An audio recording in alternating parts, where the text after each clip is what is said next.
I have two items for all of you at the top. Today we have some exciting updates on our competition agenda. First, we have progress on our administration's effort to lower the price of internet for millions of Americans. I bet you there are people who once lived in apartments, or still do, in this room who will love this if you haven't already seen it. Today, the FCC announced important steps to increase competition in the market for high-speed internet, which President Biden requested in his executive order on competition. As some of you may know, the landlord, if you live in an apartment, sometimes requires you to purchase internet service from one source. And today the FCC voted on a bipartisan unanimous basis to crack down on exclusivity agreements between landlords and internet providers, known as sweetheart deals, which lock tenants in apartments and office buildings into just one option for internet. That might be good for the landlord and for the internet service provider, but bad for tenants, bad for the American people, bad for people living in apartment buildings who may have to pay more and accept lower quality service. More than a third of Americans live in apartments and condos, and many businesses operate in multi-tenant buildings like office buildings or malls. So this is a sweeping problem the FCC is starting to fix today. And second, a competition update that is relevant for our national security. Today, the Department of Defense released a new report required by the President's competition executive order, explaining that new actions to promote competition in defense contracting. This report details that since the 1990s, the number of aerospace and defense prime contractors has shrunk from 51 to just 5. That consolidation means taxpayers have to pay more for defense services, and it threatens our national security. Strengthened merger oversight is one of the 5 actions the Defense Department is taking to address the problem. We've already seen concrete progress on that front this week. On Sunday, the FTC successfully blocked Lockheed Martin's $4 billion attempt to acquire Aerojet, a proposed mega merger of major defense suppliers. The FTC had filed a lawsuit explaining that the merger would jack up the price the U.S. government has to pay while delivering lower quality and less innovation. Also wanted to note, last item from me at the top, is we're thrilled the Senate did its job today and confirmed the renowned clinical trialist Dr. Robert Califf once again to the job of FDA Commissioner, and once again on a bipartisan basis. He brings to this critical post a lifetime of knowledge and the institutional experience that will ensure he hits the ground running and is guided by the science on critical missions facing the FDA, from continuing to lead the fight against COVID-19 to combating the opioid crisis to ensuring the safety of our nation's food supply. Josh, why don't you kick us off? Thanks, Jen. 2 things on Ukraine. Yes. First, markets have obviously already been reacting to that situation. Gasoline prices are up 20 cents a gallon over the last 30 days on average. Is the president saying that if people are paying more at the pump, that is essentially a direct result of Vladimir Putin's actions, and he is to blame for the current burst we've seen in higher prices? Well, the president wasn't making a market assessment or how the market moves. What he was conveying very clearly to the American public is that if Russia were to invade and we were to put in place crippling sanctions, that would have consequences or an impact here at home. So I know that wasn't exactly how you were asking the question, but that was what he was conveying in his answer. In terms of the price of gasoline, what we've seen is we know back in December, it went down by about 10 cents thanks to tapping the Strategic Petroleum Reserve, something where there are still releases that have been ongoing. The president also made clear in his remarks that he is open to all options are on the table to help bring down the price of gasoline. But he wasn't making a market assessment. He was just making clear to the public that if Russia invades and we put in place crippling sanctions, that would have an impact on the public. And then, secondly, on Ukraine, the president talked about diplomatic efforts. Yeah. Could you go into more detail on what those diplomatic efforts could be? Is this going to be more U.S. interaction? Could there be a face-to-face meeting with Putin? And then, how would you define success under diplomacy? Is it as simple as no invasion, or are there broader goals you're looking for, given that everything is now on the table, or more things are on the table? Sure. Well, on the first part, you may have seen or not that our Secretary of State spoke with Foreign Minister Lavrov earlier today. The President spoke with President Macron earlier today as well. I think the readout just went out to all of you, or it should be in your inboxes as well. And what he means by ongoing diplomacy is that it will continue at the pace an urgency that you have seen from him over the last several weeks and from his team. And some of it will come from the president, some will come from high-level members of his national security team, and some of it will come from our European partners or NATO allies, who we remain in very close contact with. In terms of engagement with President Putin, as you know, he spoke with him on Saturday, and he believes in the power of leader-to-leader diplomacy, but I don't have a prediction of a next engagement at this point in time. And what about Oh, sorry. define success? Sorry, I didn't get to that last part of your question. We define success is, I think, how a lot of our European partners and NATO allies would define it, which would be a de-escalation, a proven de-escalation at the border of Ukraine, where the Russians are pulling back their troops, where they are making clear to the global community, to the media, to the public, that they are not invading Ukraine and backing that up with actions. Go ahead. I think, Jen, following up on this energy question, in terms of the impact on our energy, which the president mentioned, and then the consequences here at home, what should Americans be prepared for? Worst case scenario, what should they expect if this happens? Well, I think what the president was touching on was the fact that if Russia decides to invade, there could be consequences here at home, and that could have an impact on energy prices, which could have an impact on prices at the gas pump. And while we are taking active steps to alleviate the pressure on our own energy markets, and every option is on the table to offset rising prices. As you saw the president act last fall, range of options remain on the table. He also wanted to be very clear and direct with the American people about what the impact could be, and the fact that in his view, defending democracy and liberty is never without cost, but we need to convey to the American people exactly what that could look like. One more on Russia. If President Putin decides not to invade, does President Biden consider that a victory? I think the global community would consider that a victory. But again, I think what the president's view is and what the national security team's view is that this is ultimately up to President Putin. And every step we've taken up to date over the last weeks and even months to coordinate with our NATO allies, to stay in close touch with leaders in Congress and members about what our plans are, to put together a crippling sanctions package. What we are doing is we're presenting the choice to President Putin. He ultimately is going to decide which path he chooses. Go ahead. Jen, I just wanted to close the loop on a few things. So the Ukraine has been experiencing a number of cyber attacks today. Yeah. A number of its banks were affected. The defense ministry was affected. Has the United States attributed those attacks to Russia? I don't have anything on the attribution at this point in time. I know there have been a range of reports.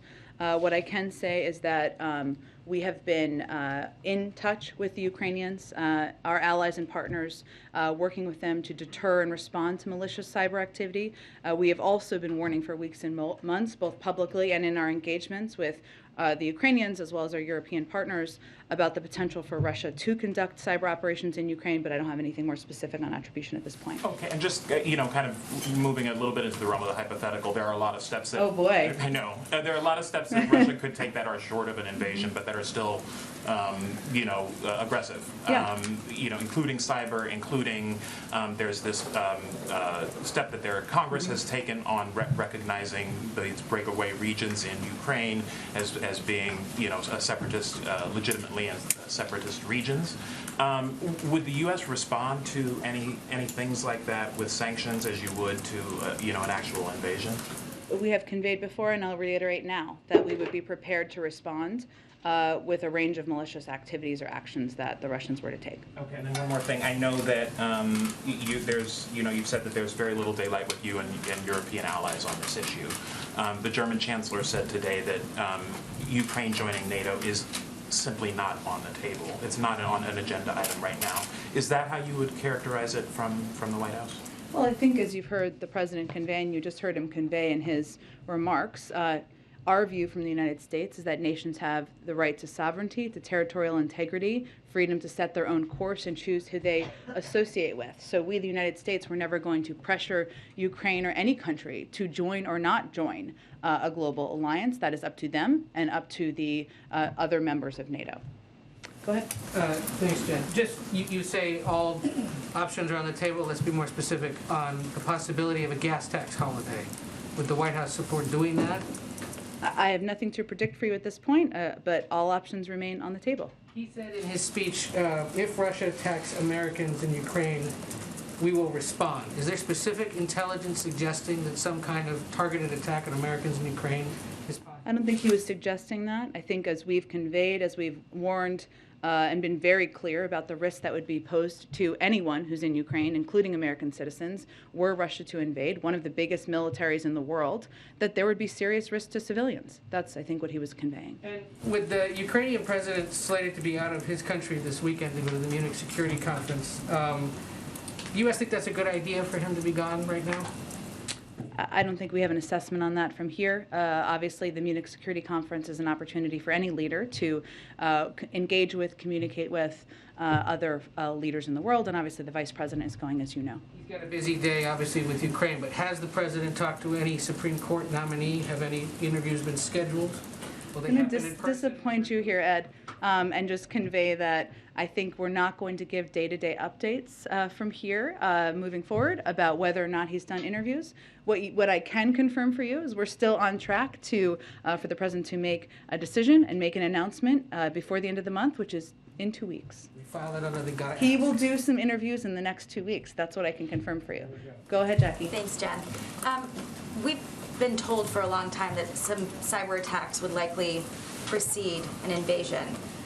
So if it turns out that Russia is behind what happened today, or is, I guess how I should phrase it is there work being done quickly to figure out if Russia is behind what happened today so that sanctions can be imposed before there is bloodshed?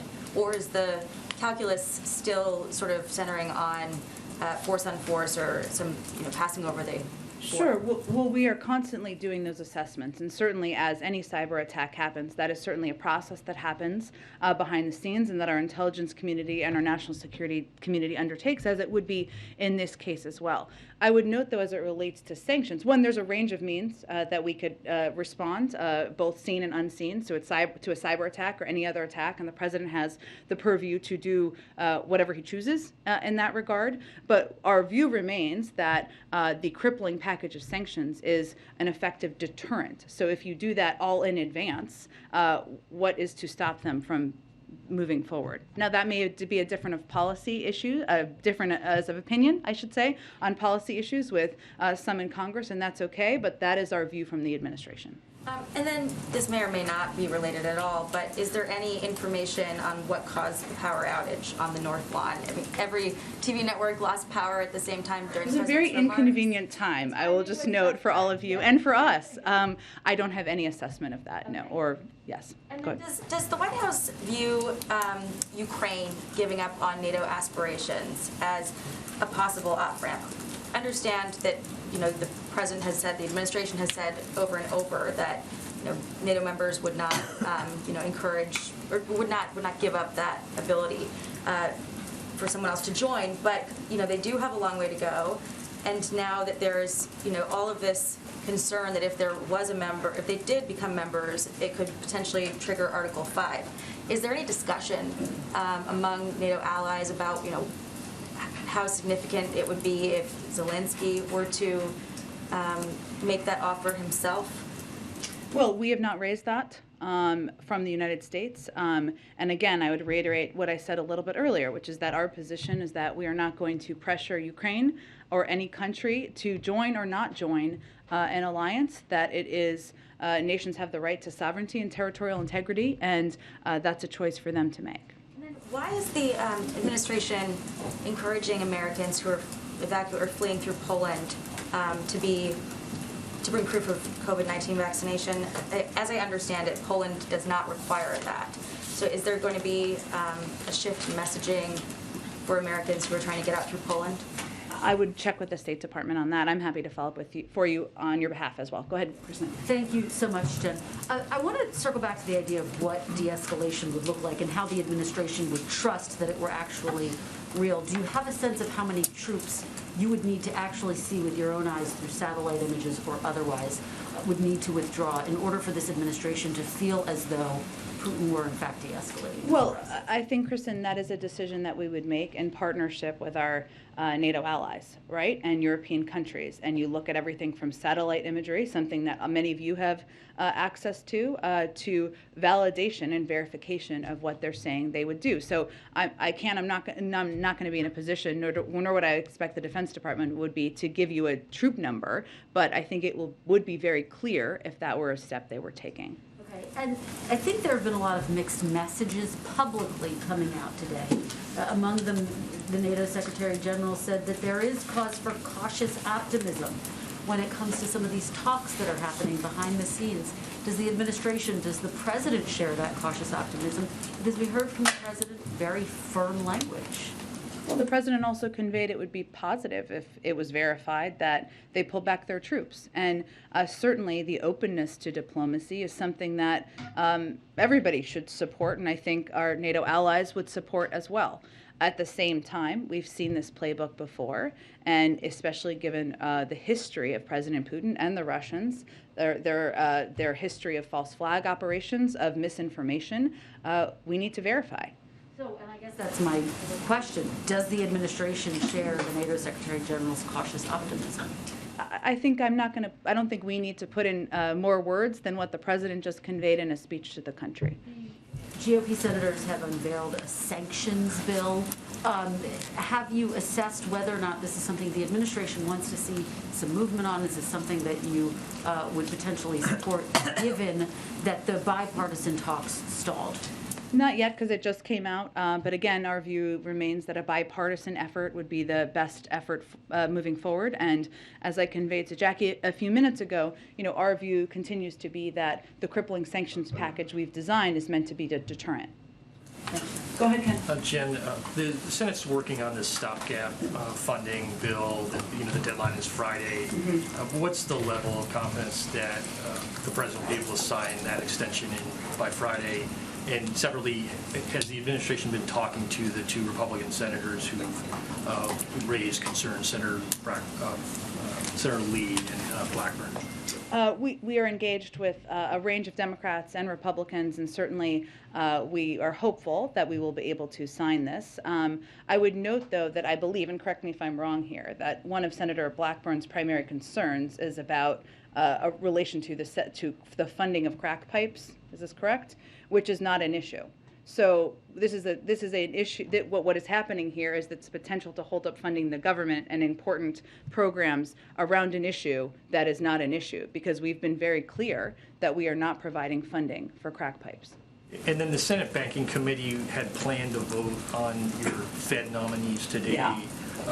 There was a holdup there. Republicans have objected to Sarah Bloom Raskin's nomination. What does the administration think of this delay? And is the administration going to provide any additional details to Senator Toomey, some of the issues that he's raised? Well, let me first say that this is in a very extreme step that's totally irresponsible in our view. It's never been more important to have confirmed leadership at the Fed to help continue our recovery and fight inflation. And obviously they have a unique role to play, an important, a vital role to play as it relates to inflation. And I think Democrats and Republicans have agreed on that for decades. So Republicans are out there saying inflation's a problem, it's a huge issue, we agree. And then they're not even bothering to show up to even vote against these nominees to the Federal Reserve. What message is that sending to the American public? So and I would note just on Sarah Bloom Raskin, since you asked me about her as well, she's one of the most qualified individuals to ever be nominated to the Federal Reserve. She's made the strongest ethics commitments in the history of the Fed, even as she's made extensive disclosures to the Banking Committee as a natural part of the process. Senator Toomey has continued to promote false allegations that have already been shot down by ethics experts, the Kansas City Fed, the founder of the Reserve Trust, and Sarah Bloom Raskin herself. So we're going to continue to work with Chairman Brown on a path forward and look forward to the Banking Committee eventually holding a vote to commit these to confirm these 5 nominees. Go ahead. Is there any entertaining of other options if it stalls in committee? There appears to be some question about whether the Senate as a whole can advance these nominations. Is that something you're exploring, or is that something that you don't think you have the power to do? You mean in terms of different legislative processes or different? There's some speculation that the full Senate could sort of skip the committee vote if it stalls out and bring them forward? Sure. I don't. Do you believe that the Senate has that power, or does it have to go through committee? Our focus right now is on working with Chairman Brown on moving these nominees through the committee. Can I ask also on COVID funding? HHS briefed Congress this week requesting about $30 billion in funding. Can you give us a sense of, A, can you confirm that? B, what in particular do you need this funding for, and has the existing funding been allocated? Sure. So HHS's briefing today or this afternoon was a part of our regular conversations with Congress about various resource needs, including what is needed for COVID response. This is important because while we continue to have sufficient funds to respond to the current Omicron surge in the coming weeks, our goal has always been to ensure that we are well prepared to stay ahead of the virus. So we've been in these ongoing conversations about what those needs might look like, and this was a part of that effort. In terms of funds that have been allocated or spent, more than 90%, so available rescue plan funds, which is where the funding has come from to date, have been obligated or allocated. 90% of that has been for purchases of vaccines and therapeutics, vaccine distribution efforts that have gotten shots and arms testing, including for schools and at other high-need locations.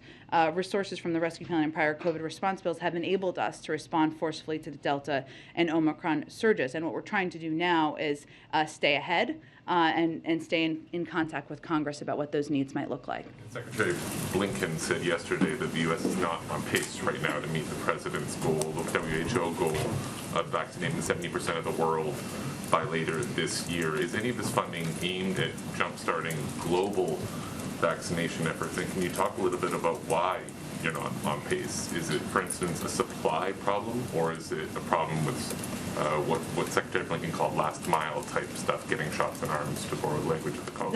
That is an undervalued part of it, I should say. So I thank you for raising that part of it. So right now we've shipped over around 440 million doses and are continuing to aggressively share around 10 million doses a week to the world, free of charge. We're the first country to buy doses for the sole purpose of sharing them with the world. We also bought, as you know, 1 billion doses.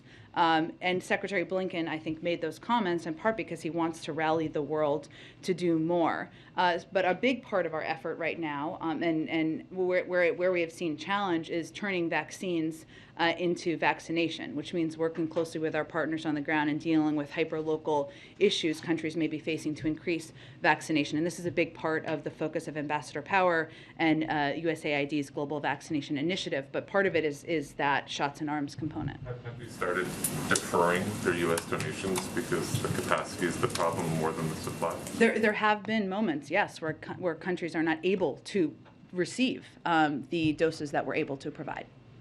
Go ahead. Thank you. Creating a gas tax holiday takes legislation. Yeah. And I'm wondering, what are other things that the president can do on his own to mitigate a gas price hike because of Ukrainian conflict? What else can he do by himself? And in terms of releasing oil from the SPR, have you made a determination of how much cost rise that would offset? In other words, what good does it do? Yeah. Sure. That's a good question, and those are assessments that our economic team's constantly, of course, making. We did see even the anticipation of the release back in December helped lower the price by about 10 cents, but those assessments are constantly being made. In terms of without a decision being made, which I know you're not asking, but just to be clear, there are steps the president has taken in the past, obviously tapping the Strategic Petroleum Reserve.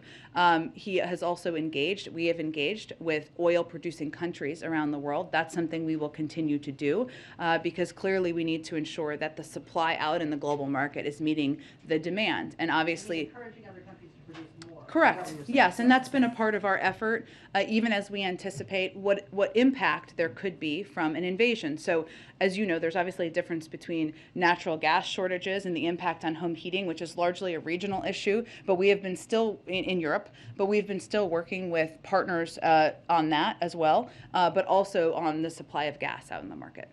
Oil, I should say, for gas. So go ahead. The president said that an invasion remains distinctly possible. Yeah. Some senior administration officials said a couple days ago that as soon as this week. Is that still the timeline, or has anything shifted based on the kind of mixed messages of the last couple days? We don't have a new assessment. As I think you heard the president say, there's a distinct possibility, but we don't have a new assessment of a decision being made either. And then I know there've been internal discussions about giving a speech like the one the president gave today for some time. Why today? And then the intent behind it. Obviously, it seemed to be looking to hit on multiple audiences to deliver specific messages to them. So why today, and why that range of messages? You know, Phil, I mean, you all have been covering this very closely, the potential of an invasion, our diplomatic engagements, and there's no question the American people have been consuming what you have been reporting.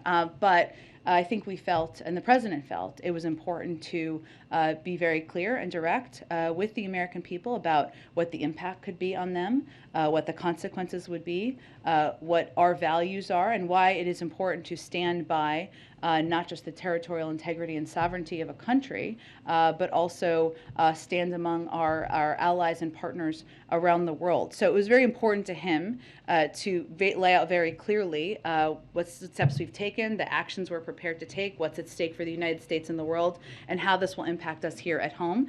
In terms of why today, it wasn't based on, obviously, as you saw, a desire to put out new policy or based on something new internally. It was just the president's interest in feeling it was time to speak directly to the American people about all of those issues. And then just last one, on the first point that you made there, is there concern either by the president or inside the White House that perhaps the understanding or support for kind of traditional Western alliances that have been a pillar of the last 80 years is waning or doesn't exist to the degree that it used to?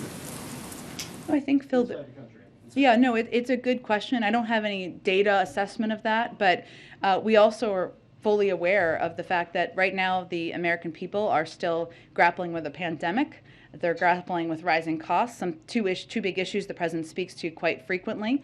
And it was important to him to be able to lay out clearly for them what this potential conflict, potential invasion in a place that may feel far away and how could impact them, how that could impact them, and his engagement. Go ahead. Yeah. Thank you, Jen. President Biden today said there's 150,000 Russian troops encircling Ukraine. That appeared to be a higher number than previously reported. I think 130,000 is how most recently we've seen it characterized. So is the president confirming an actual escalation of Russian troops, or why did he present a new number there? Well, I think over the last dozen days or so, we've seen a dramatic acceleration and buildup of troops. And so the president said in his remarks very carefully, it's encircling Ukraine on the border and also in Belarus. And so I think he felt it was important to give an assessment of where things stand. Secondly, regarding a gas tax holiday, you said, quote, all options remain on the table. There is right now a bill from Senate Democrats that would institute a suspension of the gas tax for the rest of the year. Does the White House support that specific bill? We haven't made any decision about additional steps at this point in time. Go ahead. Thanks, Jen. Two questions. As you mentioned earlier, Vice President Harris is headed to the Munich Security Conference this week. Does the president plan to also send Secretary Blinken? And if so, would a last-minute addition suggest a different or perhaps reduced or more limited role for Vice President Harris at that conference? I don't think there's any plans to limit or reduce the vice president's role at the Munich Security Conference or at the global stage. On a global stage, she's going to give a speech while she's there, and she is a vital and important representative for the United States and our values and our intentions at this point in the world. But in terms of plans for Secretary Blinken to attend or not, I can check with the State Department and see. There are plenty of leaders to meet with, so more bandwidth. On a different note, the president continues to talk about his Build Back Better plan. He did so today, did a couple of events last week. What is the White House expectation at this point about the future of that plan? Is there any evidence of any sort of forward movement, forward progress, even on a pared back version of that? There doesn't seem to be a lot of optimism or action right now on Capitol Hill, but can you talk about what the White House expectation is for that and why the president continues to bring this up?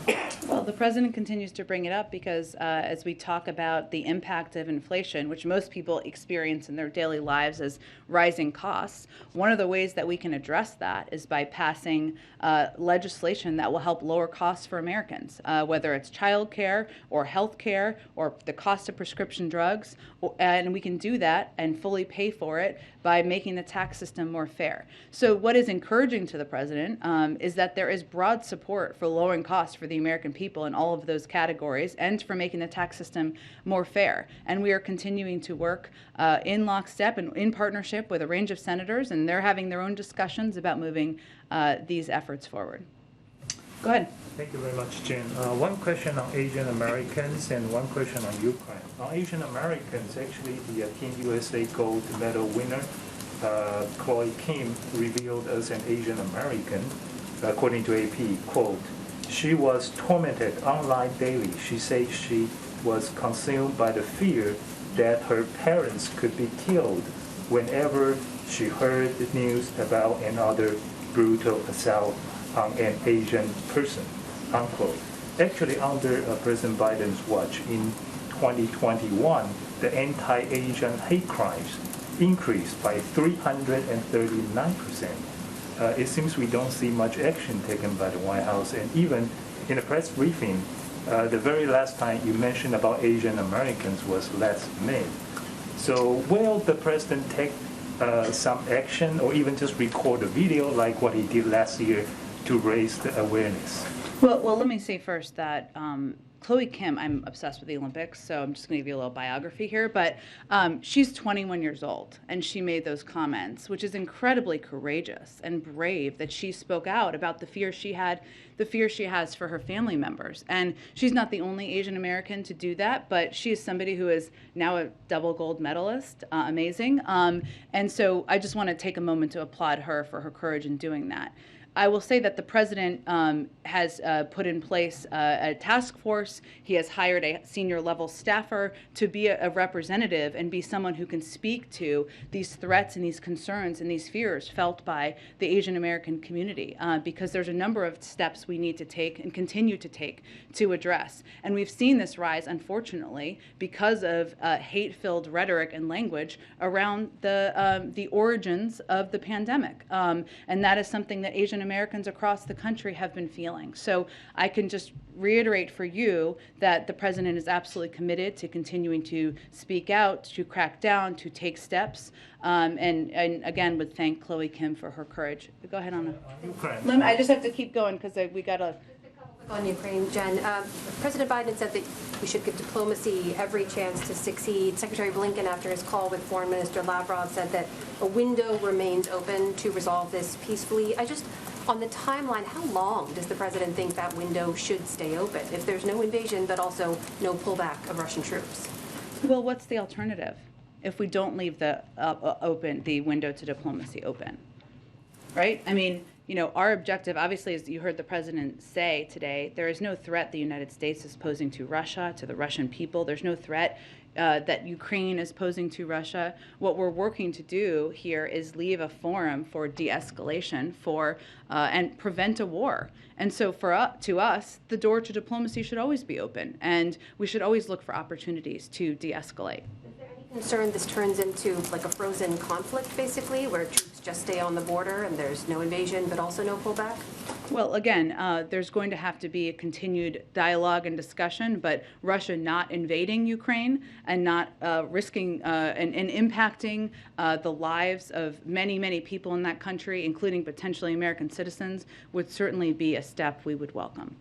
What Americans should prepare for, you mentioned the threat of cyber attacks. The president mentioned that as well. And we know Homeland Security has previously mentioned they've seen an uptick in scanning on U.S. critical infrastructure and so on.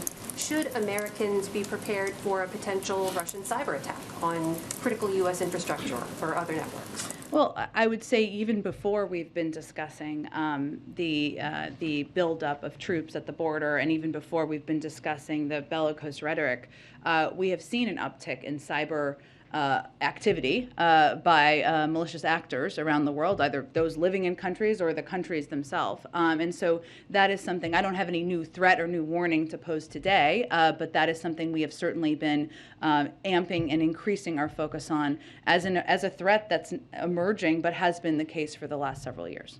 Can you take the question on Africa? Yeah, 1 second, go ahead, and then I'll go to you. Jen, just this hour, lawmakers put out a bipartisan statement warning President Putin. I know you've said from from the podium that the White House doesn't need Congress to pass a sanctions package to implement your own sanctions package, but wouldn't it have sent a stronger message if there had been an agreement reached? What message do you think it sends to Putin that all we got out of Congress was a statement?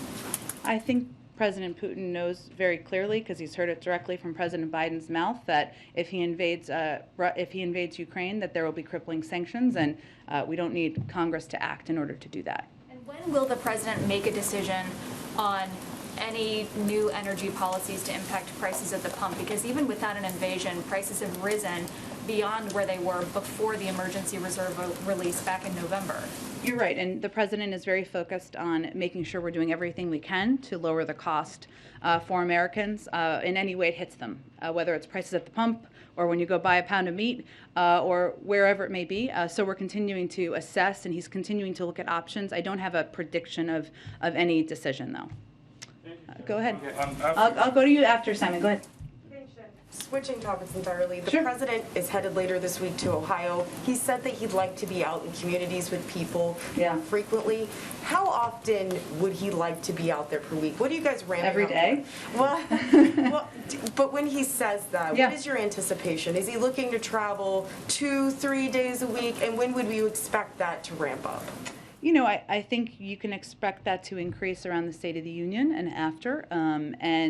I think we are constrained by a couple of things, including the CR funding, but also the fact that there is a whole lot going on in the world.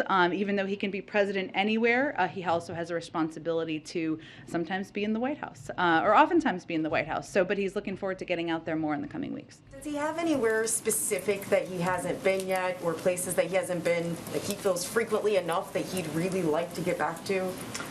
Good question. I would venture to guess that he has probably been nearly everywhere, given he ran for president a couple times and vice president.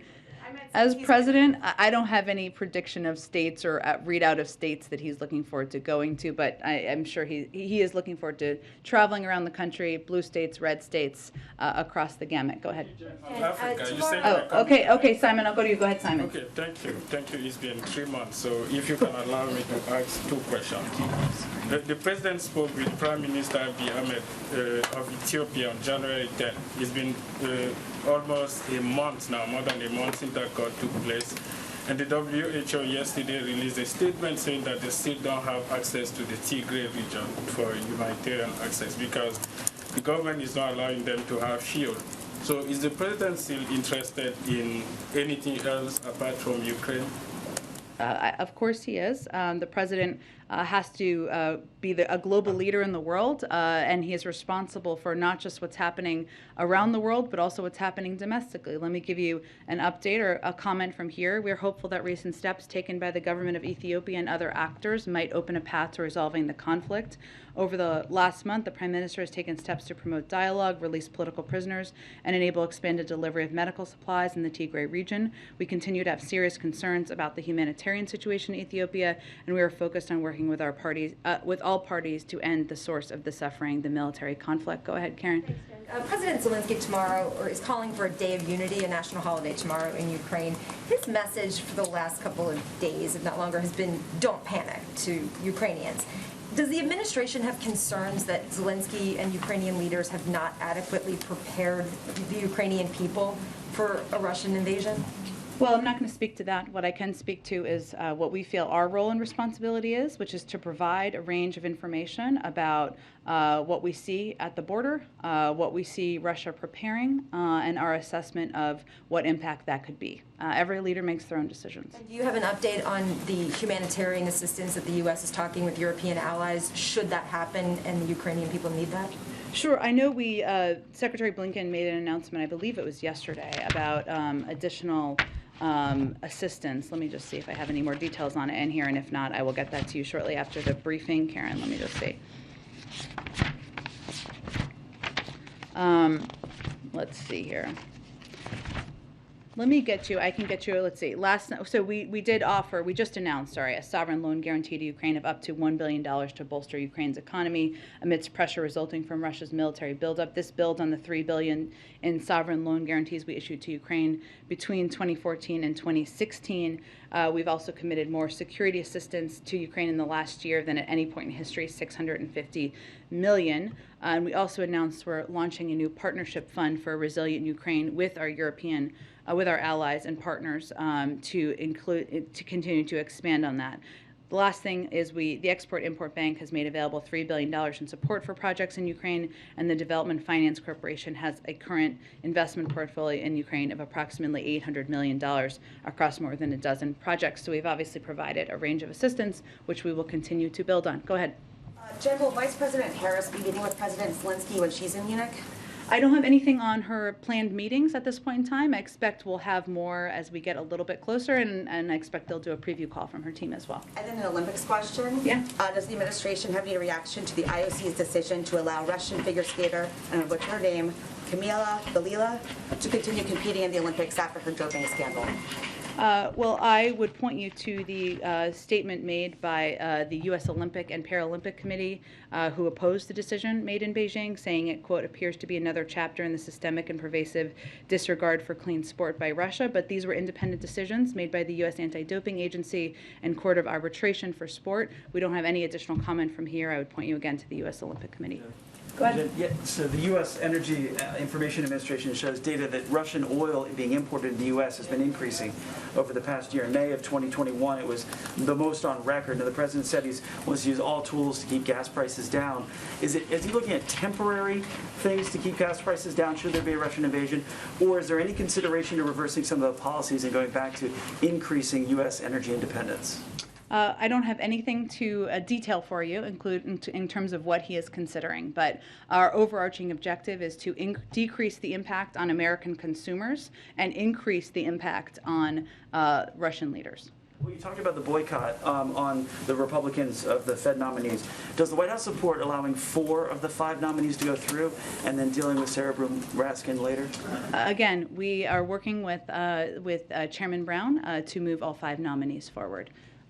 Go ahead, right there. Go ahead, yeah. Thanks, Jen. Do you have any update on maybe steps the White House is taking in the event that the trucker protesting in Canada heads to the U.S. and also especially to D.C. around the time of the State of the Union? Well, our Department of Homeland Security team has been assessing, and I gave an update last week that they also increased support, federal support around the Super Bowl. When there were those reports, I would note the Super Bowl did move forward, and there was no halting of that. So that is a positive development as well. But we are constantly assessing any impacts or any security impacts, but I don't have anything to preview for you. Go ahead. Thanks, Jen. I wanted to ask, back to the Supreme Court, the President received a report with recommendations on how to reform the Supreme Court late last year. Has he at all reviewed the report yet and taken a position on it? It wasn't, I would just remind everyone, it wasn't recommendations. It was a broad assessment from across the gambit of scholars from all ends of the political spectrum who were looking at a range of historic issues as it relates to the court. The president has been reviewing that, but I don't have anything to read out for you on that front. The other thing I wanted to ask you was about voting rights. The president signed this expansive executive order a year ago on voting. I believe Susan Rice put out an update on it in September or October. Could you provide an update on what agencies are doing? We're going to start beginning seeing elections as soon as next month. I believe that's in Texas, but other states are going to start to have them. Yes, I do have a lot on this, not in front of me. So in terms of what agencies are working on or what they've been working on and what they've basically been doing, so you have more detail in this than maybe others do, but all of the agencies were tasked with putting together their own plans to expand voting access, and they've been working on those plans. They're all at different points in the review process and how it will be implemented. But if you look at past examples where I think it was back in the 90s where if you went to the DMV to renew your driver's license, they would offer you the opportunity to register to vote, stuff like that. But let me see if we can get you something and anyone else who's interested after the briefing. Okay, we'll do one more and then we'll wrap it up. Go ahead. Thank you so much. One on China and one on Afghanistan. First of all, China's foreign ministry has been really critical of U.S. rhetoric on the Russia-Ukraine crisis, calling it hyping up the possibility of warfare, saying the U.S. is clamoring for bloc confrontation. What does the White House make of this rhetoric? Are you going to take any action against it, either through talk or other means? And what do you make of this closeness between Moscow and Beijing? Well, I would say that the meeting that they had a couple of weeks ago reflects an approach both countries have already taken for some time, which is to move closer together. We know, and we've said before, but China's not in a position to compensate Russia for their economic losses, and we have tools to deploy if we see foreign companies, including those in China, trying to backfill sanctions. I would say our overarching view, though, is that if Russia chooses to move forward, it will cost China and how it's viewed in the eyes of Europe and the world. And that's something for them to assess. We are trying to prevent a war here. That is why we are putting information out and why we are engaging with the global community. How do you respond to Afghans who are critical of the executive order that proposes to split the frozen Afghan money? They say that they weren't involved in the 9/11 attacks, so why are they getting less of these funds that they're entitled to? Well, I would say that first, let me start with the fact that this is one step in the process. No funds can be transferred until the courts make a ruling. What the president was trying to do was enable certain U.S.-based assets belonging to Afghanistan's central bank to be used to benefit the Afghan people. Otherwise, it would have been held, right? And that money wouldn't have been going. And so that's why we sought, and he took a proactive step to facilitate access to $3.5 billion of those assets for the benefit of the Afghan people and Afghanistan's future. More than, as you know, many U.S. victims of terrorism, including the relatives of victims who died in the September 11th terrorist attacks, have brought claims against the Taliban and are pursuing these assets in federal court. So more than $5.5 billion in assets are going to remain in the United States and are subject to the ongoing litigation. But what I think it's important for people to know and understand is he took this proactive step to sign the executive order in an effort to try to provide some of this funding to the Afghan people. When will that happen? The courts have to rule in order for it to happen. $3.5 billion. Right. The courts have to rule in order for any of the funding to move forward, I believe is my understanding. How's that proactive then? He's making clear that he believes that half of the funding should go to the Afghan people for humanitarian purposes. Thanks, everyone. Thanks, Jen.